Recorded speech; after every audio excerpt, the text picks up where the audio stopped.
মা বোরাই চণ্ডী মন্দির এ এক বহু পুরনো পুজো। সে আজ থেকে বহু যুগ আগের কথা। বিখ্যাত ধনপতি সওদাগরের পুত্র শ্রীমন্ত সওদাগর নদীপথে যাত্রা করেছিলেন সিংগল।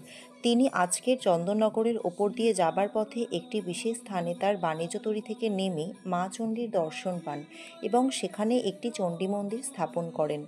তারপর সেই মন্দির একদিন গঙ্গার বানে ভেসে যায়। কেটে যায় বহু সময়। আজ থেকে প্রায় 500 বছর আগের কথা। পরমানন্দ পরমহংসদেব নামে এক মহাসাধক এসে উপস্থিত হন। তিনি দেখেন এ এক অদ্ভুত জায়গা, যার পূর্বে গঙ্গা, পশ্চিমে সরস্বতী, পূর্বে কালভৈরব আর পশ্চিমে বিশালাক্ষী দেবী রয়েছেন। তাই এখানকার ভৌগোলিক অবস্থান জানতেই হবে। তিনি একটি বটবৃক্ষের তলায় পঞ্চমুণ্ডের আসন তৈরি করে শুরু করলেন তার সাধনা। তার সাধনা চলাকালীন হঠাৎই উপস্থিত হন স্বয়ং মা চণ্ডী।